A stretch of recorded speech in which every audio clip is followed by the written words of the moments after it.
Всякий раз, когда граждане мирно и массово проявляют активность, например, когда десятки тысяч людей приходят проститься с Алексеем Навальным, а оппозиция дискутирует, как лучше проявить себя на выборах, чтобы нанести системе наибольший ущерб, так вот в такие моменты тут же появляются люди, которые говорят, что надо не цветочки класть, а ментов мочить и бутылками с сжигательной смесью кидаться.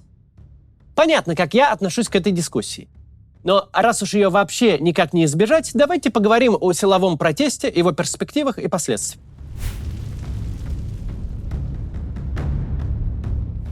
Для начала давайте ответим на простой вопрос. Возможен ли в России силовой захват власти в принципе? 2 года назад ответ звучал однозначно – нет, невозможен.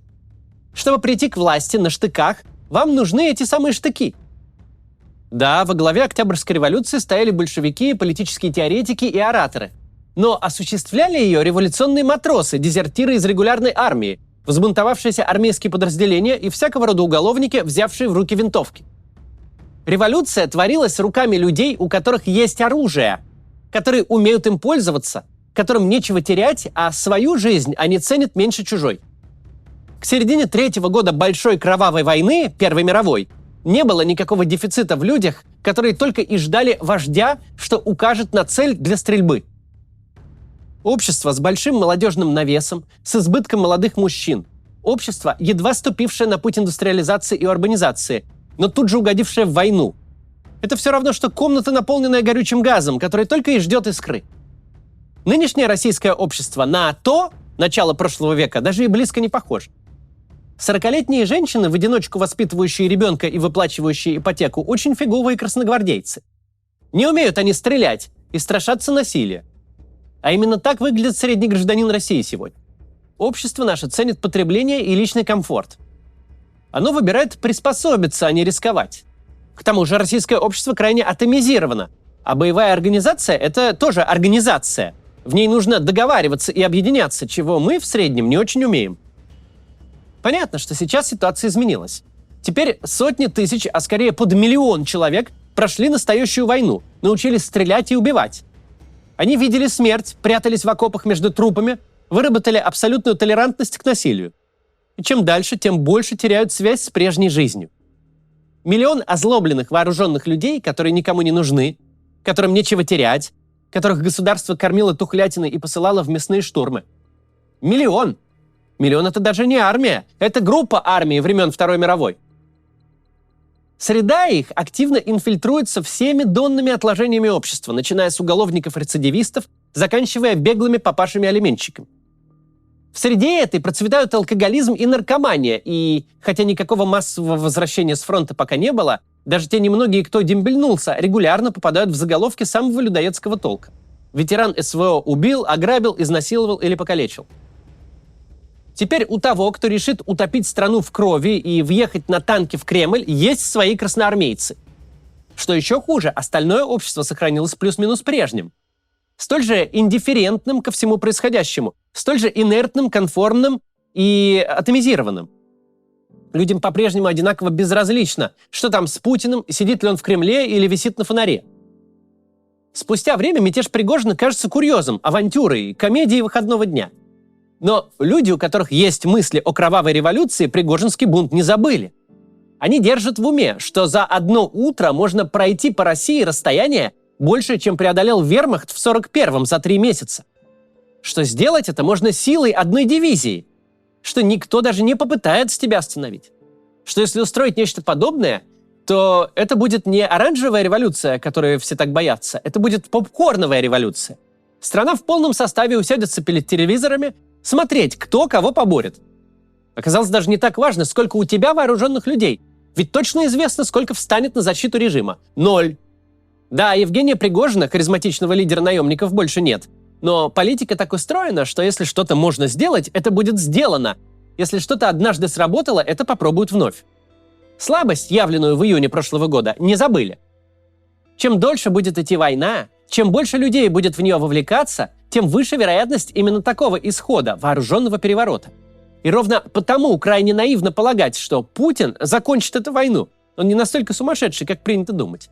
Ведь тогда он своими руками вытащит из окопов сотни тысяч мужиков с оружием и предложит им переквалифицироваться обратно. в условные магазинные охранники за 20 тысяч рублей.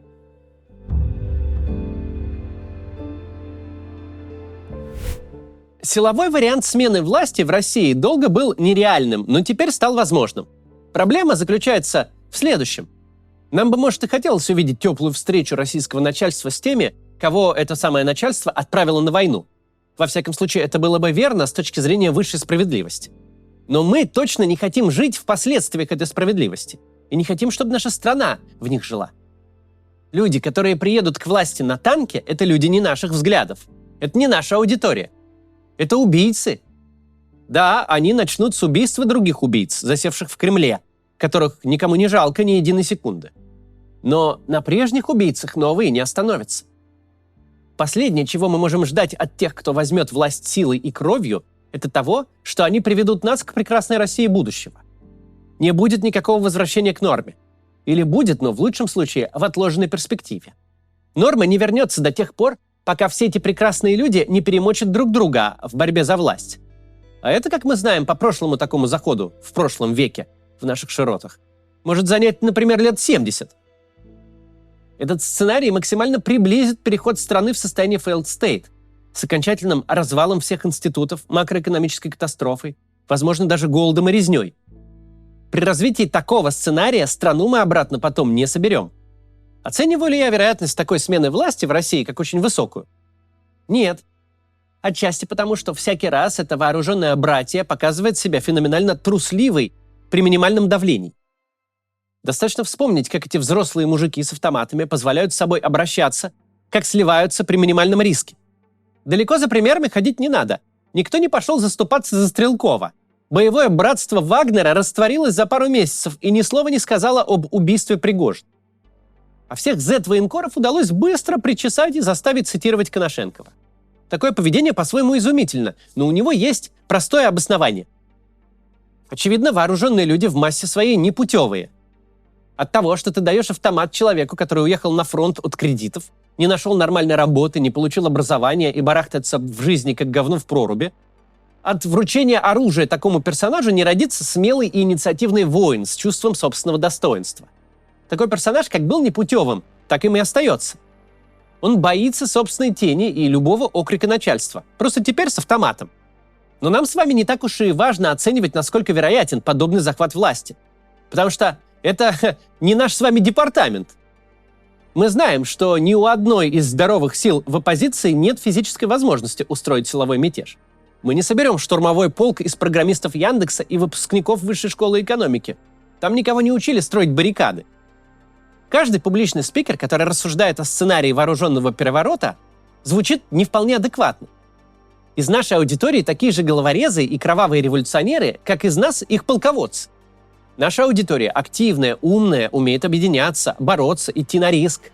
Она с большой радостью хватается за любую попытку мирного участия. Собирает подписи, собирает деньги, выходит на похороны лидера оппозиции с лозунгом «Нет войне». Все это в жестоком авторитарном режиме.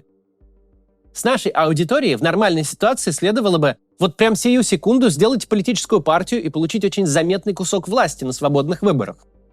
Хотя мы с ней успешно выигрывали и несвободные, и пробивались через все электоральные преграды. Но боевой организации из нас не выйдет. Не нужно об этом даже фантазировать. Такие разговоры просто отпугивают нормальных людей. Надо адекватно оценивать свои возможности и ограничения и действовать в соответствии с ними.